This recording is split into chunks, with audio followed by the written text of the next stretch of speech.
founder of Heal the Oceans. She has a lot of other things she does. She's a diver, she's a journalist, she does a lot of things. But I'm not going to spend time telling you about that because she's got some really important things to share with us tonight, and I hope you join me in welcoming Hillary. All right. It's really wonderful to have Santa Barbara City College putting a program like this together, to get the word out and to speak to a group like you is just something I love doing. And before we get into it, we've got some visuals, we have a little short video, and as I speak to you, you're going to find out about Heal the Ocean. I'm not here to just talk about Heal the Ocean, but the ocean itself. First of all, how many of you swim or dive or surf in the ocean? Wow. How many of you just love the ocean for meditation and to walk on the beach? You know, it's just, I don't know how Heal the Ocean would go in Wisconsin, no. And, you know, the Santa Barbara, this community is so wonderful for work like this because we are all ocean lovers.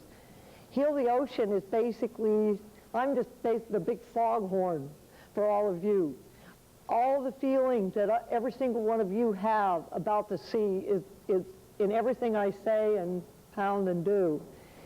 Just to start out with, I'd like to, you know, a little bit of my background and how, you know, what goes into Heal the Ocean is kind of buried in there. But to start on the flip side, I'd like to talk a little bit about single interest environmentalism. You know, like, are we just alarmists? Today in the news press, we were actually called extremists. There was a letter to the editor to the Save the Ocean extremists. I thought, well, that's a nice honor.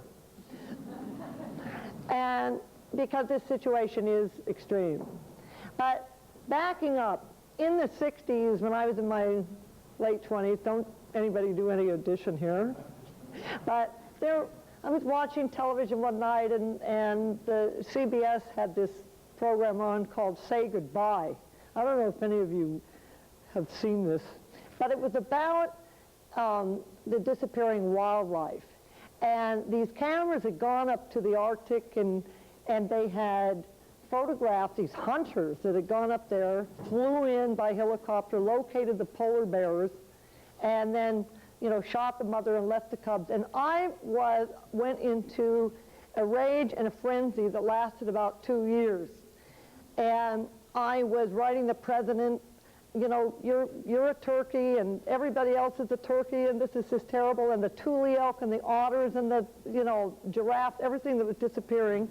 My husband, I was married at the time, he was a stage man, and we went around the world and set up underwater film festivals, and he would be lecturing. He said, well, my wife has made our checkbook look like the in-resident list of the LA Zoo, because we were supporting all these things. And then basically I made myself sick and depressed.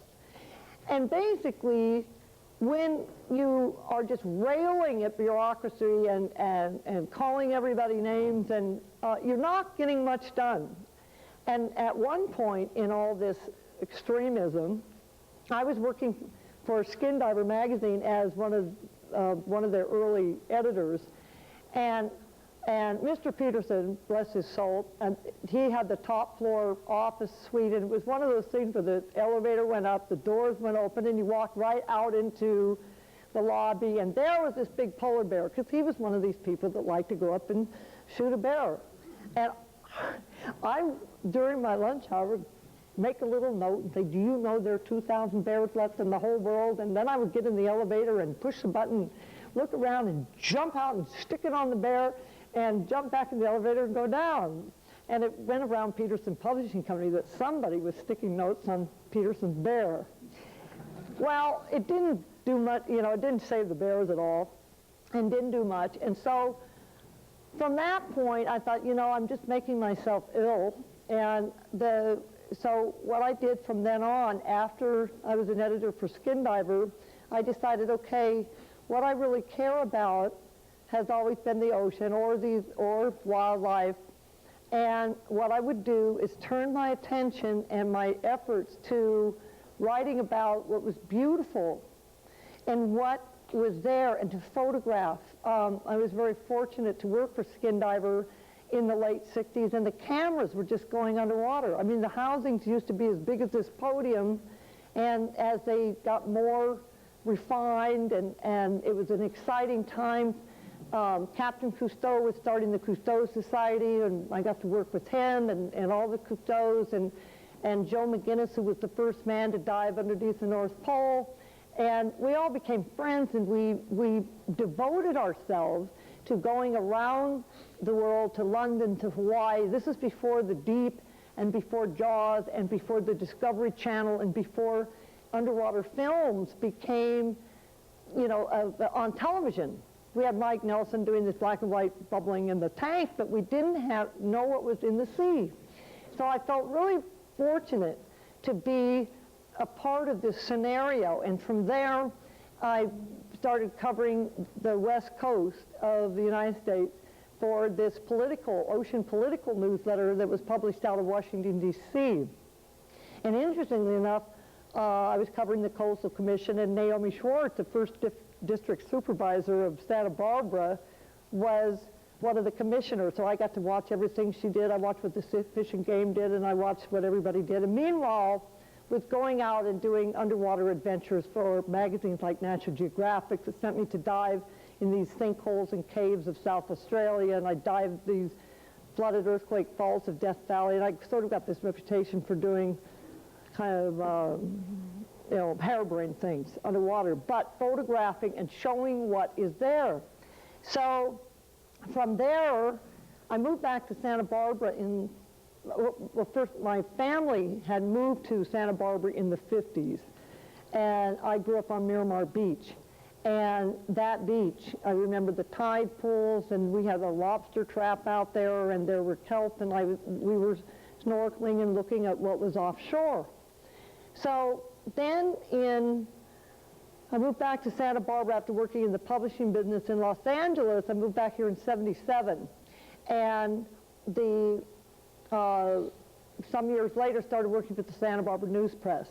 And I went in, I really needed a job, and I went into the editor with a big pile of books and magazines I'd written about the ocean. And I said, well, Santa Barbara's the ocean, we need to cover the ocean, and I want to cover the waterfront. And I got the job. And so for 6 years, I covered the science that was being done out at UCSB. I covered the fishermen in the channel, the oil development, the dumping of drill muds, and so really got into a lot of research about what was going on in the Santa Barbara Channel. So with all that was sort of the basis. And then I went about, in the intervening time, you know, continuing with my freelance work and so forth. So the title of this series, and particularly this title tonight, is The Ocean in Trouble. Is the ocean really in trouble?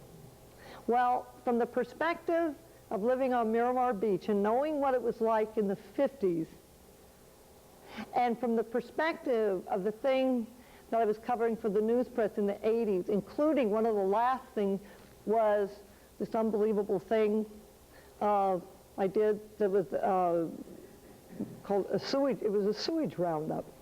There was a piece of paper from Washington that came across my desk one day that said that within 20 years, this was in 1980, within 20 years, all seafood in California would become inedible. So that made me really mad because of sewage. And so I called up, there are 5 sewer plants that are discharging into the Santa Barbara Channel. So I said, okay, I want to know what's being put out there. So I called the managers of every single one, all 5 of them. I said, what are you putting in, and what are you putting where is it going, and so forth. So 16 million gallons a day as we speak are just going into the ocean. 3 of those plants are dumping into the surf zone. The outfall pipes are in 20 feet of water or less. We can all hold our noses and dive down to that depth. So this has been going on. So with this in mind, with this as the background, are the oceans in trouble? there's a definite change. The thing about human nature is how quickly we become used to horrible things, like rolling blackouts. You know, oh, the lights went out, oh, it's just that. But, you know, I'm an ocean lover, and I swim in the ocean every day, year-round. I am a bodyboarder, I dive, and when the beaches started closing, I can't blame politicians. I mean, I've told the politician that even I said, well, I can swim over here, it'll pass. Well, then I'll just swim over here. And I was doing that and just kind of accepting this no swimming stuff that was going on. So I was doing a story on Clyde Beatty, who was a local surfboard shaper, about Santa Barbara surfboard shapers. He said, what are you doing writing a story about me? Look at this. And here was these questionnaire, the petition from a group called CURE, Clean Up Rincon Effluent, a group of surfers that were really getting tired of getting rashes, getting sick, getting all this stuff from surfing at the Rincon, which is one of the world's greatest surfing places. I thought, oh, okay. So I called the news press, had a wonderful relationship with them, and Heal the Ocean really owes a lot to the media for getting this before the public. So I called Mr. Langford and said, John, I want to do an editorial on the closing beaches. He said, have at it, write as much as you want. So I wrote a 20-page manuscript. And this is a paper that is just, things are getting smaller and smaller, and they ran it in 2 full pages.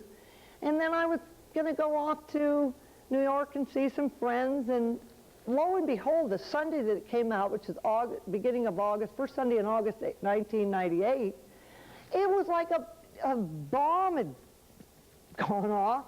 My phone just started ringing, people crying, we'll send you money, we'll just, you know, and that day, Naomi Schwartz, First District Supervisor, called me at home, and so did Lois Capps, our representative in Congress. And they said, Hillary, let's meet. You know, what do you think we should do?